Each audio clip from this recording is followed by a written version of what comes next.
In this video, we're going to be talking about workouts you can do for your arms based on the anatomy of the bicep. All the muscles in the front of the arms we're going to go over. We're going to talk about the origin, insertion. Then I'm going to give you like specific examples on how you can take this information, bring it to the gym, and fully develop your arms.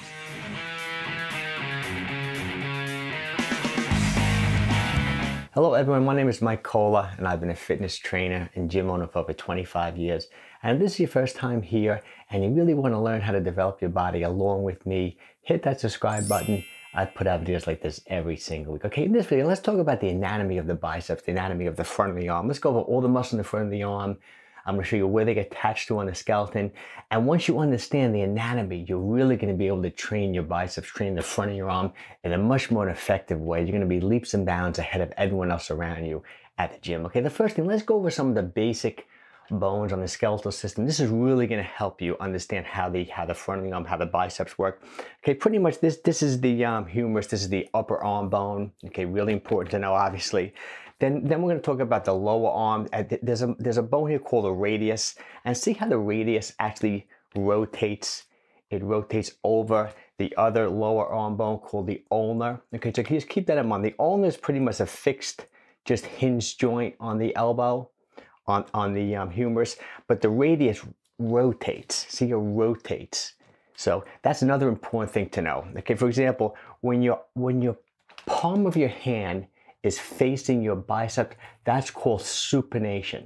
Okay, important to know. And then when it flops away and faces away from your biceps, that's called pronation. So now, for example, the radius, when it's supinating, is right next to the ulnar, but when it pronates, it flops over. Okay, so that's important. We're going to get to that later in the video, how that affects on how you should train the upper arm, the biceps. And also, just keep in mind this notch, this tuberosity. Tuberosities are just little notches on bones. A really important tendon is actually going to connect here. The Biceps Brachii is going to connect right to here. So keep that in mind, okay? Now the other structure you want to know the scapular, okay? And you want to know this bicipital groove, because one of the bicep tendons is going to slip right in here, okay? Now let's talk about the big superficial bicep, and the Biceps Brachii. It's a two-headed muscle. Most people, when they think about biceps, they think about those two-headed muscles, okay?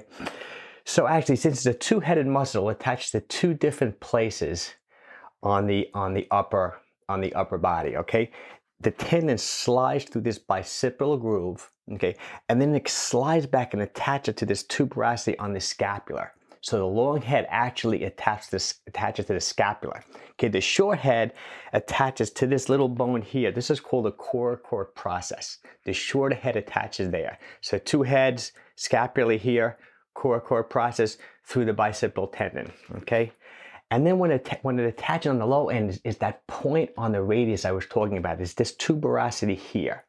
It attaches to here. So there's a couple of different actions that Biceps Brachii has. First of all, since it's a double jointed muscle, it crosses the shoulder and it crosses the elbow. First of all, it flexes the arm, okay? So for example, you can flex, make a bicep and flex your arm up. You're shortening the Biceps Brachii. So that's one action. The other action is it does supination, which is really important to understand, meaning that to fully contract, the Biceps Brachii, you have to supinate. You have to turn out. So that's a real important thing to keep in mind, a big takeaway from this video.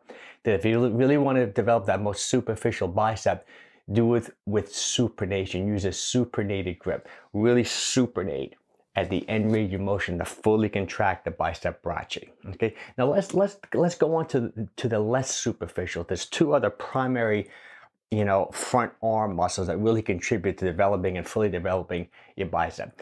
Let's talk about brachialis. Okay, brachialis is pretty much directly underneath Biceps Brachii. Okay, but where it attaches right on actually the humerus along this whole belly of the humerus here.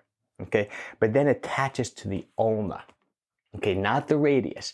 So it primarily does elbow flexion, so it flexes the elbow. Okay, but look at it like this. If you want to isolate brachialis, what you have to do is use a reverse grip.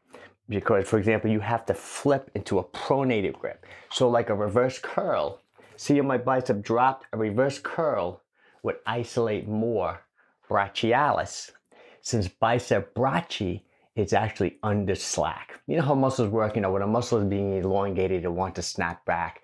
So for example, if you're using supination, you're still working brachialis, but you're going to emphasize more brachii. Okay, so if you want to just kind of be a little more advanced with your arm, with your bicep type training, you want to train your arms with different grips. So you want to do some movements in supination, okay, to work the long and the short head of brachii. Then you want to do some in pronation, reverse grip, to work brachialis. Okay, now the third important muscle and primary muscle I think at the front of the arm is brachioradialis. Okay, since it's radialis, means it's going to attach to the radius. So for example, that muscle attaches to the end of the radius, the really end of the wrist. The distal, I call it distal, the distal, the furthest part away from the wrist, the very end of the wrist. And then it tucks in right here on the humerus. So it's kind of like right here on the arm. It tucks in right here, and this would be the insertion, origin insertion of the arm. So for example, since I'm holding it, you can see it pop out when you use a hammer grip. So that's, you know, there's the key right there. The train brachioradialis, you want to do hammer grip curls. Okay, so that's the importance, the primary reason of using all three different grips. You want to do supinated type work, you know, dumbbells, for example, supinated type curls, even a barbell curl is pretty much a supinated grip. To work brachii, then you want to use a pronated grip, a reverse curl, to work brachialis, and then you want to use a hammer grip to work brachioradialis. Okay, so that's the big takeaway from this video. Use three different grips to fully develop the front of the arm, the biceps. Obviously, there's all different opinions on duration, intensity, and frequency of training. You know I talk about that all the time in other videos. You know, I'll link up some other videos that I've done about things along the lines of that.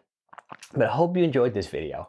If you have any questions, you know, drop me an email. You know, and once again, if you're really looking to, you know, develop your body along with me, you know, hit that subscribe button, hit the bell indicator. You know, I put out videos like this all the time. I've been doing a great anatomy series now, really helping people with their resistance training, learning more about anatomy. Well, take care, everyone, and have a wonderful day.